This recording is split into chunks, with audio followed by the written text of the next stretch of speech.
Good morning, Dr. Azmi. My first question to you. In 2023, InvestKL achieved a record-breaking milestone with 8.7 billion ringgit in committed investments, marking an extraordinary increase of over 300% from 2.79 billion ringgit in 2022. This remarkable achievement resulted in the creation of over 8,000 executive job opportunities. How has the growth of the Malaysian economy in 2023 influenced InvestKL's success in securing these investments? Indeed, 2023 was a groundbreaking year. I am personally very proud of my team. They have shown great resilience, tenacity, as well as commitment to achieve such numbers. Looking at 2023 too, it's not just about the year itself.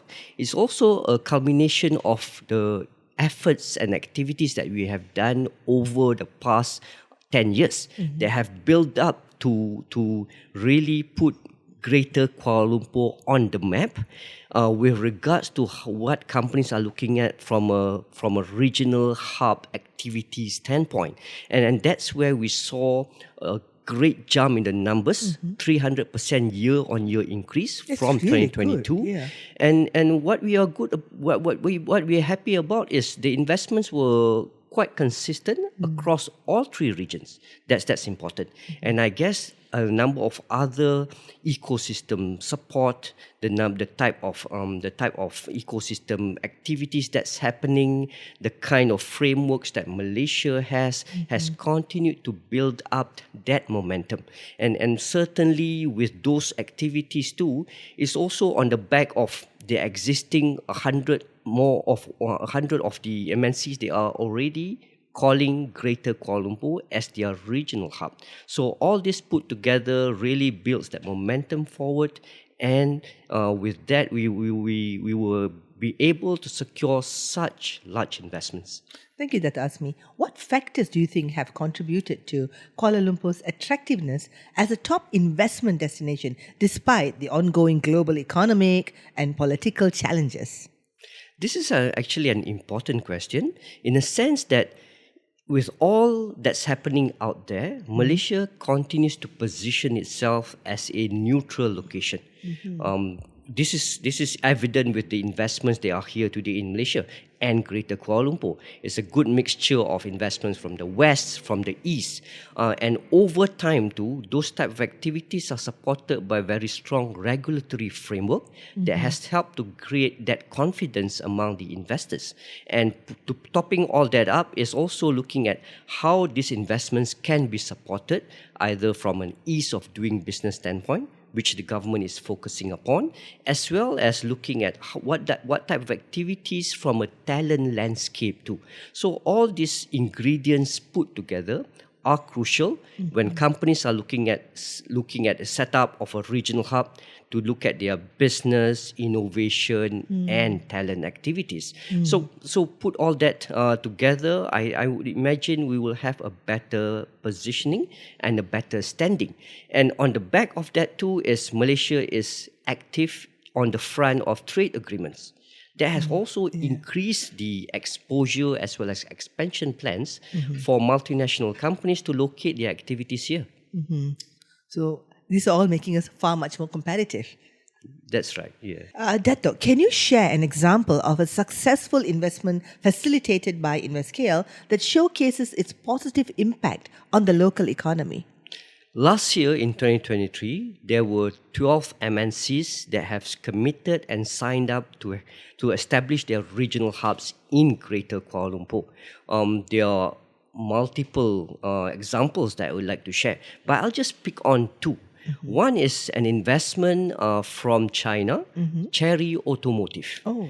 Just to take a quick step back into time, remember March 2023, the Honorable Prime Minister made his first inaugural visit to China, reporting a record 170 billion in committed investments, and this is one of them.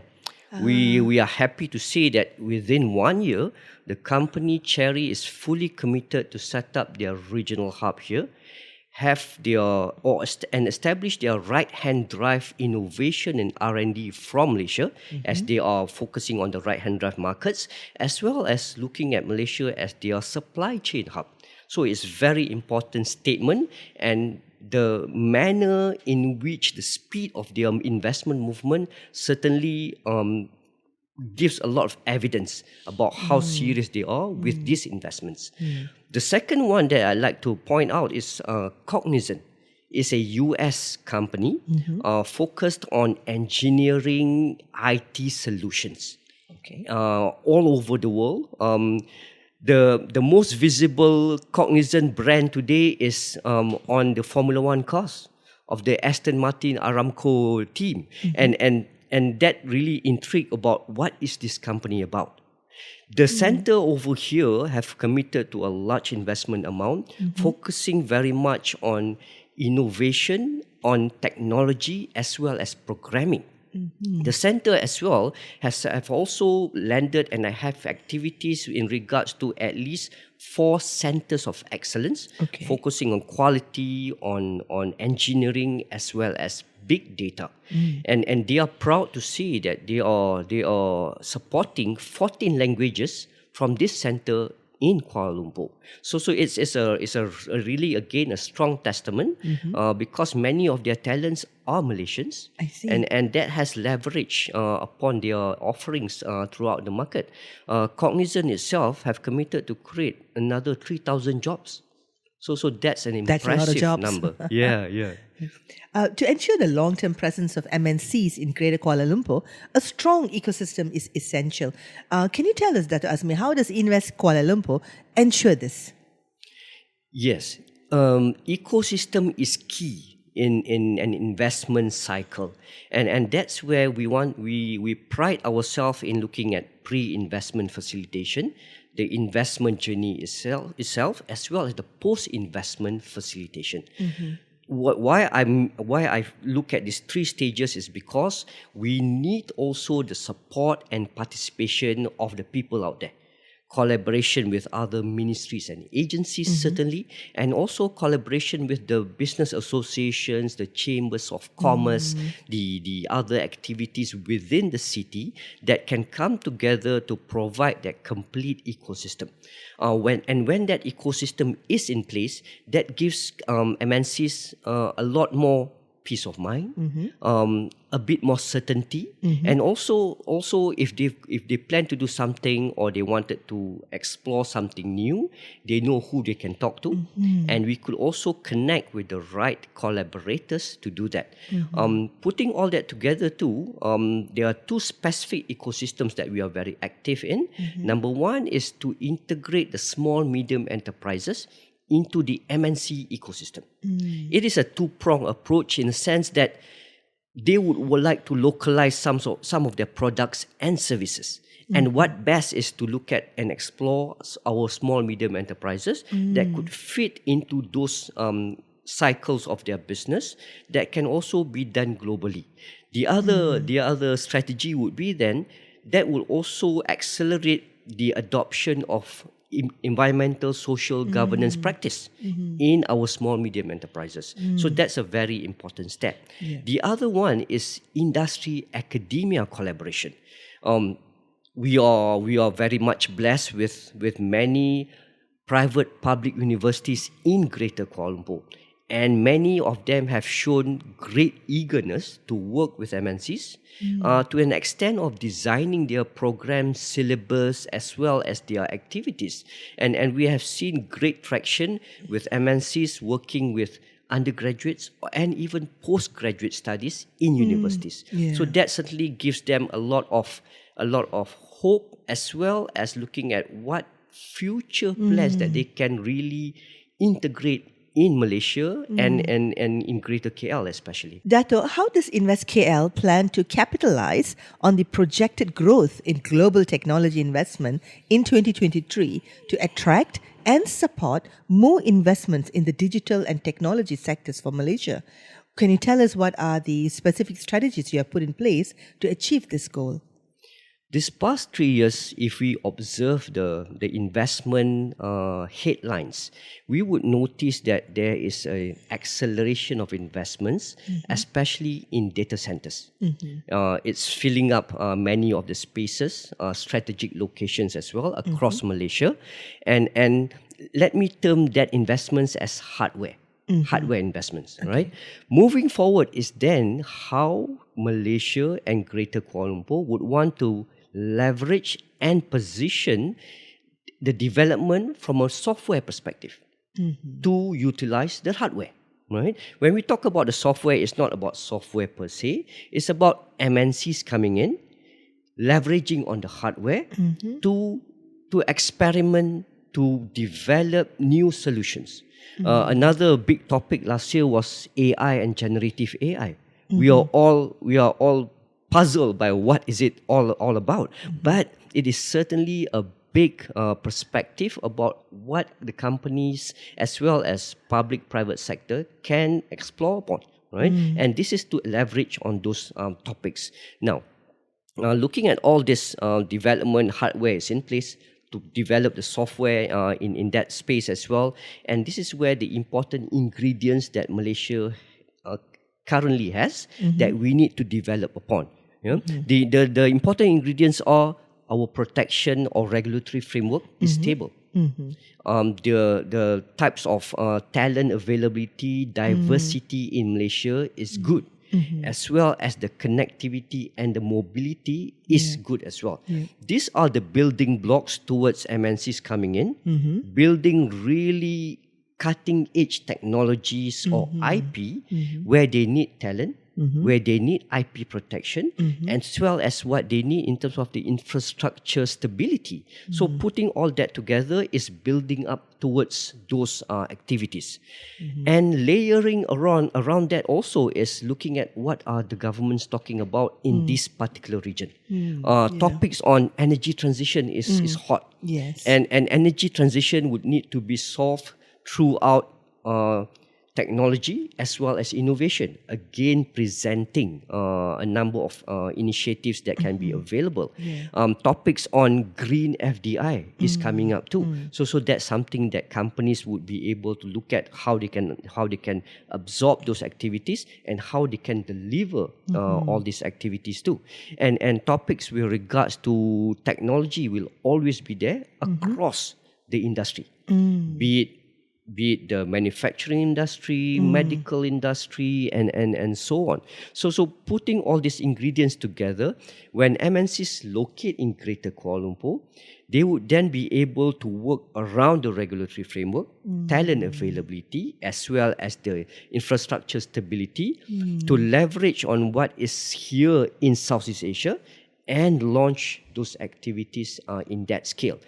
Certainly, we've got all the fiscal, non-fiscal incentives available, and the government continuously are looking at what further improvements that we can give to attract large multinationals, to ensure they collaborate with local companies, and at the same time have and launch these activities in Malaysia and the region as well. I mean, that's an absolutely excellent ecosystem. Congratulations. How does InvestKL attract high-skilled jobs and ensure these opportunities contribute to the long-term economic prosperity of Malaysians, Datuk Azmi? Since our inception in 2011, we realized that in our conversations with investors, one of the earliest questions that they would ask is talent available? Then we have that realization that we need to work with the networks of ministries and agencies. And at the same time, we need to also devise our own talent program, which is called InvestKL Talent Program or ITP.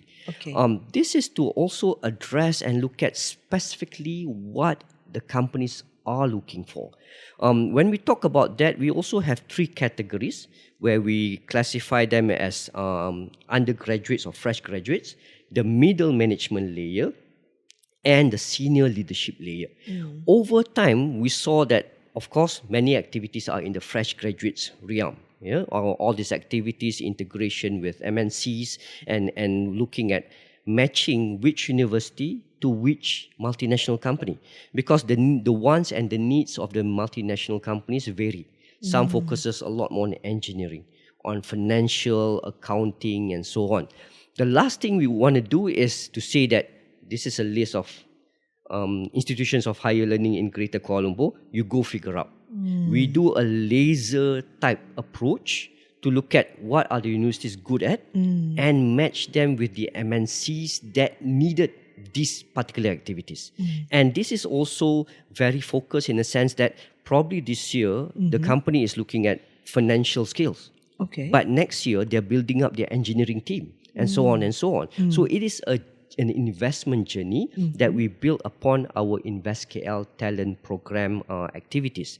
In the middle and higher end there is where we look at working in collaboration with other, for example, GLCs in Malaysia, where they've got some leadership series events, working with partners such as ASB, Asia School of Business, who have been very proactive as well, to look at, and this is where I like it, that they are positioning Malaysia as that hub, not just for undergraduate studies, but for very advanced studies in graduate schools and so on. So that certainly adds a lot more layer in terms of knowledge, capacity, as well as a breadth of activities. Yeah, and talking about the activities of ASB and some other institutions as well, I really like to this kind of activities in a sense that when graduate students or when professional executives go for training programs and they go to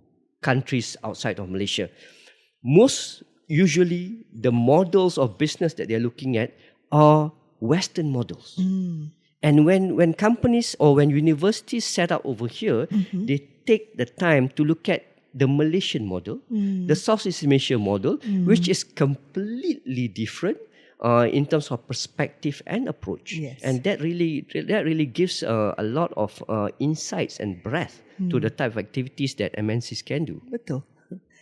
Looking ahead, what strategic initiatives is InvestKL undertaking in 2024 to attract global services and support the expansion of businesses in Greater KL?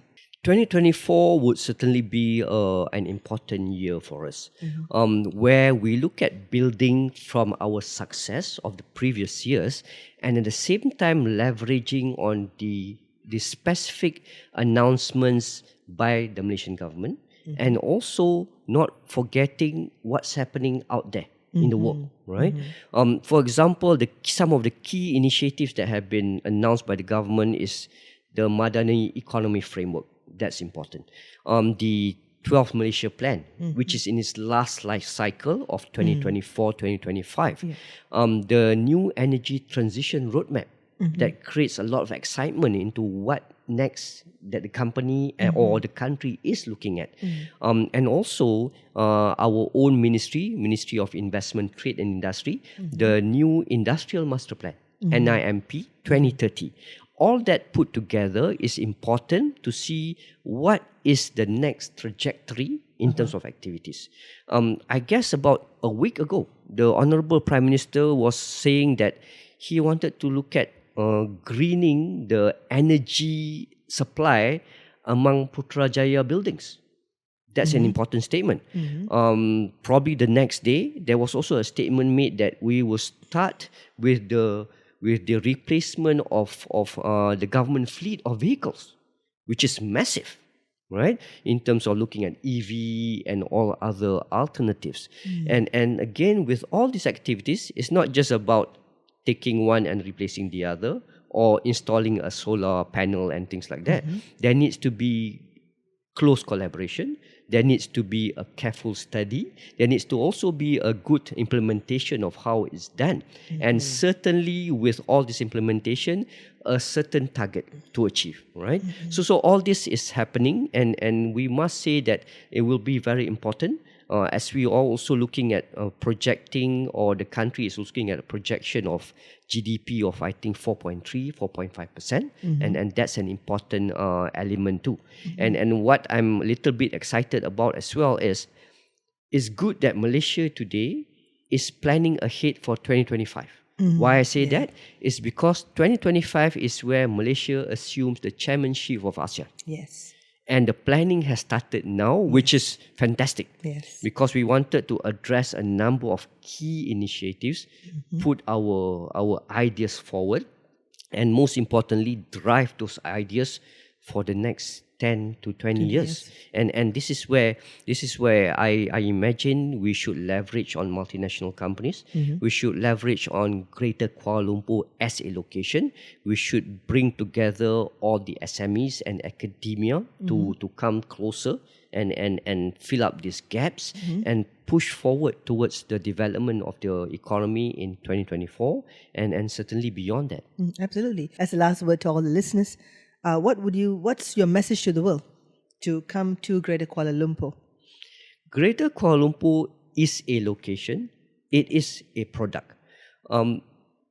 If someone wants to explore a location for anything, for business, for livability, for talent, and so on, you've got to be on the ground and experience it yourself.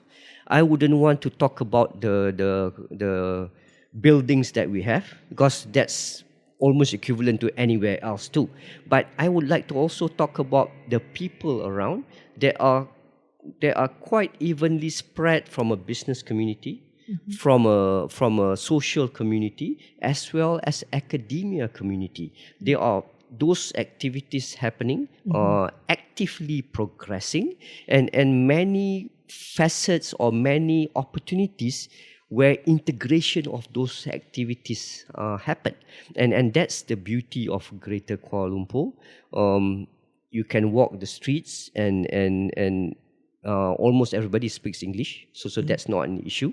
You can read the signboards, which is maybe not you can't do that somewhere else. Yes. And there are so many things happening all around all around Greater Kuala Lumpur, and in a journey of 2 to 3 hours, you will see a different landscape of Malaysia. Yes, So true. that has to be experienced themselves by the people who are interested, and we will be happy to connect the dots and see how we can assist. Thank you so much, Datuk Azmi, and looking forward to seeing much greater synergies and energy coming into Greater Kuala Lumpur. Thank you. My pleasure.